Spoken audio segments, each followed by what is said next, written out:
या निकालासंदर्भात बोलण्यासाठी राज्याचे उपमुख्यमंत्री एकनाथ शिंदे आपल्यासोबत फोन लाईनवरून जोडले गेलेले आहेत। एकनाथ शिंदेजी, स्वागत आहे आपल्या पुढारी न्यूजमध्ये। आणि निकालही स्वागत करावा असा निकाल आलेला आहे। अतिशय जलद गतीने न्यायालयाने हे प्रकरण चालवलं आणि या नराधमाला फाशीची शिक्षा दिली। आपली प्रतिक्रिया?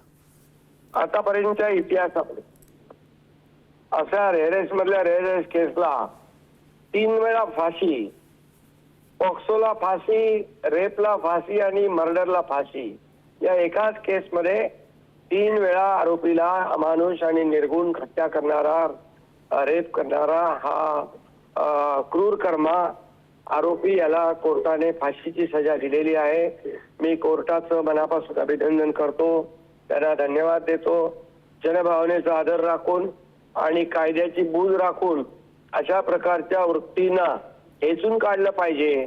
अशा प्रकारच्या वृत्ती डोकं वर काढता कामा नयेत, अशा प्रकारचे गुन्हे पुन्हा घडता कामा नयेत, यासाठी फाशीची सजा आवश्यक होती। आणि त्यासाठी मी कोर्टाला, सरकारी वकिलांना धन्यवाद तर देतोच, परंतु डीजी असतील, एसपी असतील आणि तपास अधिकारी जे पोलिसांची टीम होती, त्यांनी दिवस रात्र एक करून ही केस पुटअप केली आणि अतिशय उत्तमरित्या या ठिकाणी कोर्टासमोर मांडली। त्यांचे अभिनंदन करतो। त्याचबरोबर आम्ही सरकार म्हणून ही केस सातत्याने मॉनिटर करत होतो। मुख्यमंत्री महोदयांचं देखील मनापासून अभिनंदन करतो। त्यांनी देखील या केसवर बारीक लक्ष ठेवलं होतं आणि आमची सगळ्यांची अपेक्षा होती की या नराधमाला फाशीची सजा झालीच पाहिजे आणि त्या प्रकारचे पुरावे सादर केले। कोर्टाने फाशी दिली आणि एक संदेश दिलाय समाजामध्ये अशा प्रकारचं कृत्य करता येणार नाही। शिंदे साहेब, संपूर्ण राज्याची ही भावना होती की लवकरात लवकर फाशीची शिक्षा सुनावली जावी। अवघ्या 2 महिन्यांमध्ये 60 दिवसांमध्ये फाशीची शिक्षा सुनावली गेली। अतिशय जलद गतीने हे सगळं प्रकरण चाललंय, त्यावर आपली टिप्पणी?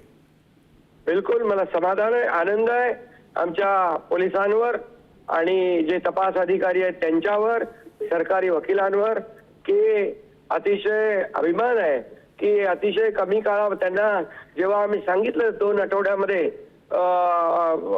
चार्जशीट फाईल करा आणि मुख्यमंत्री महोदय आम्ही सगळ्यांनीच या ठिकाणी सांगितल्याप्रमाणे त्यांनी सगळे पुरावे गोळा केले, तपास केला आणि सगळ्या ज्या फॉरेन्सिक टेस्ट आहेत त्या देखील सगळ्या अतिशय योग्य प्रकारे त्या ठिकाणी मांडल्या आणि पुरावे अगदी फुलप्रूफ केले। आणि त्यामुळे या सर्व टीमचं करावं तेवढं कौतुक कमी आहे। आणि मग अशा प्रकारचे गुन्हेगारांना फसवण्यासाठी अशा प्रकारची फाशी आवश्यक आहे।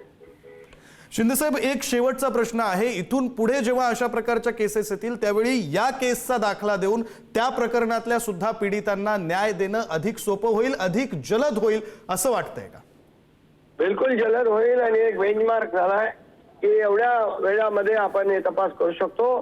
किंबहुना याहीपेक्षा लवकर तात्काळ अशा प्रकारच्या अमानुष अत्याचार करणाऱ्या नराधमांना फाशीची शिक्षा सुनावणं कोर्टालाही सोपं होईल आणि अशा प्रकारचे गुन्हे कमी करण्यामध्ये देखील मदत होईल।